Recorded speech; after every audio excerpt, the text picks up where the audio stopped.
What's going on, everyone? It's Jake. First time I'm on the Player Profiler News by myself. So hang in there. We'll get through it. This is the first time. I'll be back for more. You can follow my stuff at Louis Lewis 5 on X. Today we're going to deep dive into fantasy's latest actions. We're going to have a jam-packed episode. I'm going to break down some things for you. And with that, let's get into it. So, in Wisconsin here, I'm from Wisconsin in the Midwest. We just had our hunting season. So I figured I'd incorporate that in tonight's episode. I got my blaze orange on, which I did forget at home, didn't wear it in the woods. But hey, I survived. So there's always that guy in your deer camp that is an older person that tells you all these stories of how great it used to be and how it was. Pretty much your Uncle Rico, you'd say. Well, in fantasy, that person has to be no other than Aaron Rodgers. He finished QB 13 3 years ago. Then last year, we all know he only played 4 snaps. This year, he's quarterback, I think, 18 on the year with 2 top 10 wide receivers, a top 5 running back.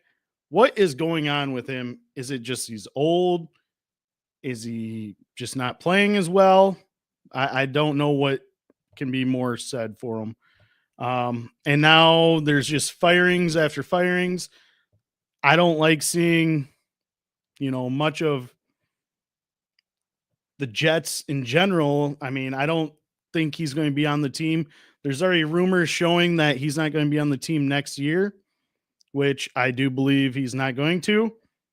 But in my thoughts, you heard it here. He's going to be on the Minnesota Vikings. I feel like he's going to take the Brett Favre approach and go to the Minnesota Vikings. Sam Darnold's only signed for a 1-year deal. I don't see him finishing next year with the Vikings. Also, it gives JJ McCarthy another year of, recovering as long as the money is good for him.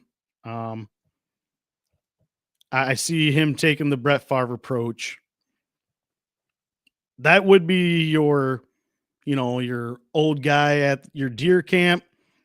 Now, missing your shot, you're aiming, you just miss your deer shot, anything like that, has to be Sam Laporta. I mean, Christ. This guy was drafted at 303 in most redraft leagues, and he is tight end 18 on the year, somewhere around there. He had the matchup this week, everything, only 3 catches. It's just terrible. I mean, everyone spent too much on him, and I just don't understand what is the problem. If he was going off, it would have been when he went off with Jameson Williams out, and he didn't even do that at all. And he's continuing still not really being part of the offense. I don't like seeing this. It's concerning. Going forward, you could, stream your tight end at that with him in your roster. I just don't like his matchups coming up himself either. And then there's this, you see a deer, you just let go because you don't want to shoot it. You don't want to drag it out. You don't want to gut it. That had to be Tua. You've seen him all the time on your waiver wire. The last few weeks, a couple weeks ago, he was 50% in leagues on the waiver wire, and everyone passed on him. The last 2 weeks, he's been a stud, throwing for 3 touchdowns, 4 touchdowns this past week. He continues to build up. He looks great in the last few games, or this past week. He looked great, getting the ball out of his hand quickly. Ever since he came back for his concussion, it took him a couple weeks. Now, those 2 weeks, he's back, he's healthy, he's getting into that rhythm, and he's doing great. And then there's the Big Buck Award. You got to show off your buck to anyone and everyone. And that, I mean, is obvious. Saquon Barkley, come on, 255 yards rushing, 2 touchdowns, and adding 4 catches, 47 yards. There's no other running back in it out there right now that's contributing both ways. I mean, yeah, you have Derrick Henry that's been relatively good and rushing the last couple weeks, and going forward, he has a bad matchup going forward. I just don't like seeing that coming up. But Saquon Barkley is doing it all. He's got the rushing, he's got the receiving. The only thing that we wish we would have more of is the rushing touchdowns, because we all know Jalen Hurts gets the tush push. It's just unfortunate. But here we are talking about him being number one running back this year and currently number 2 overall in fantasy. Those would be like what I would say for the, I guess, your deer camp aspect. Going back to yesterday's games, we look and we see the Dallas Cowboys winning against the Washington Commanders. What is going on? Like, the Cowboys don't even want to win, do they? I mean, you have Cooper Rush that's throwing only, I mean, last week he threw for 310. This week he threw well. I just don't like seeing they have no rushing game. Rico Dowell is not good at all. They want a higher draft pick. I thought they would try to put out there, Trey Lance or anything like that, just to give him a test and see what he can do. It's just unfortunate, but what are you going to do when your special teams takes back 2 kick returns? On the other side, Jaden Daniels is doing his thing. I mean, most of us got bailed out with Terry McLaurin catching that 86-yard Hail Mary touchdown, or prayer touchdown, you might as well say. But I really loved it.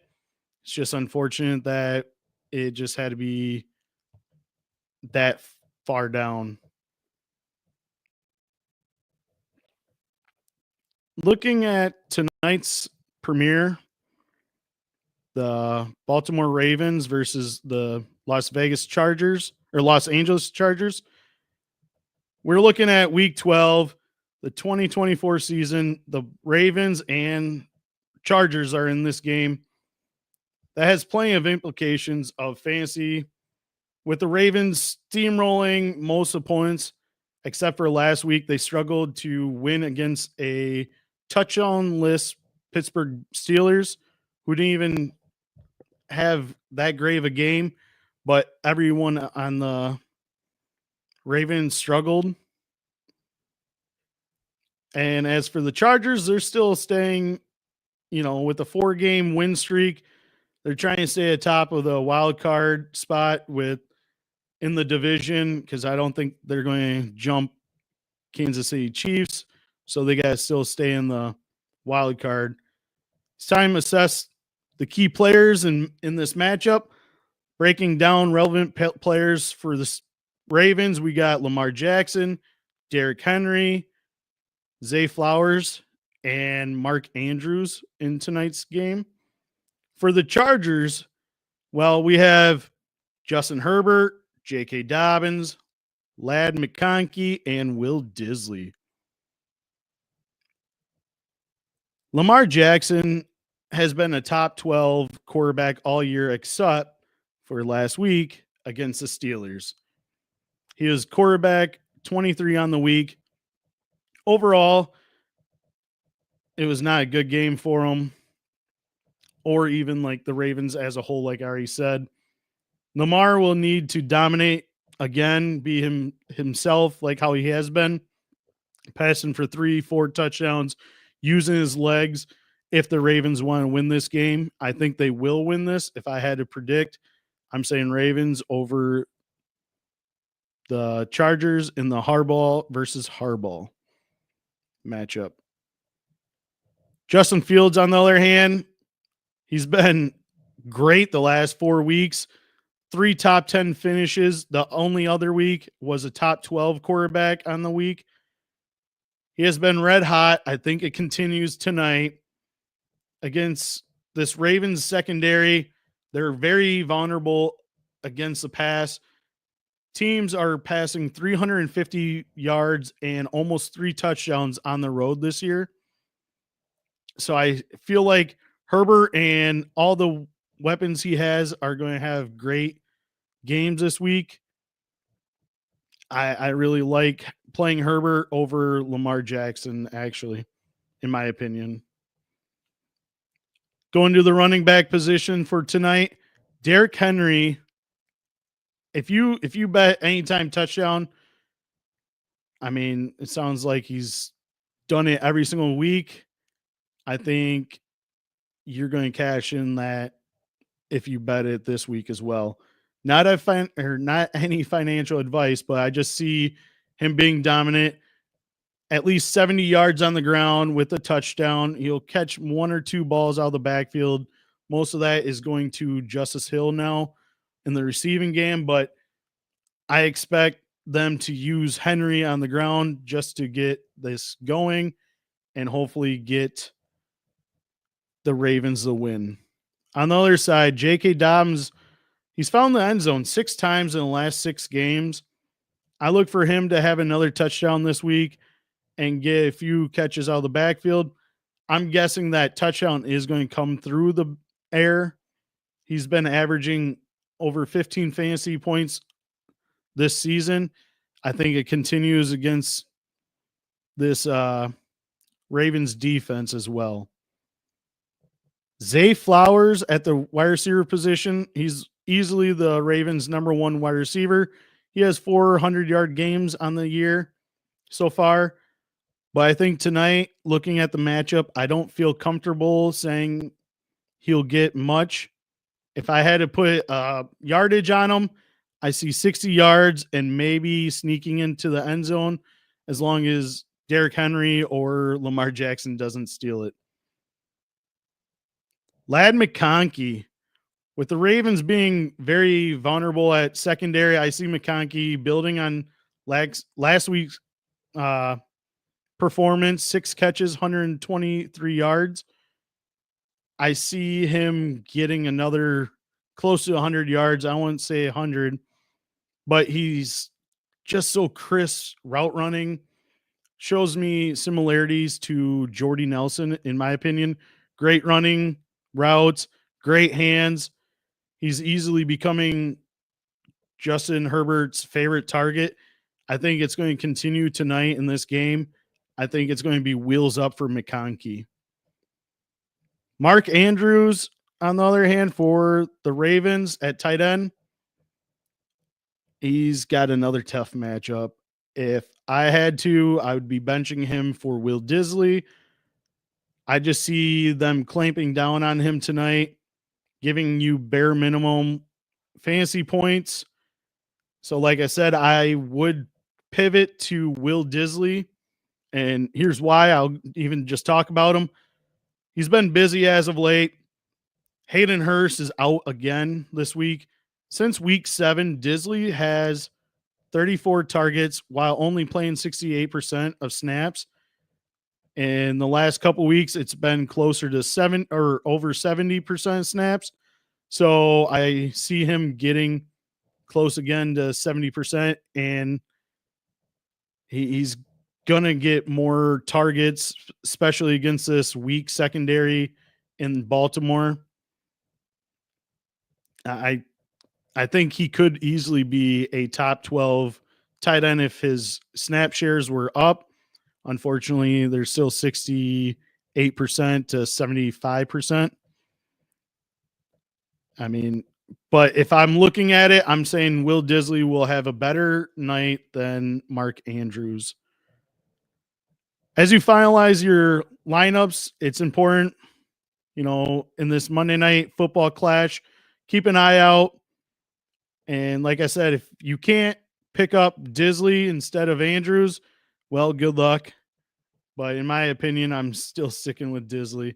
Also, if you're looking at other quick pivots, Joshua Palmer or Quentin Johnston, it would be names I'd be looking out for if you need a flex or pivot at the wide receiver or flex position.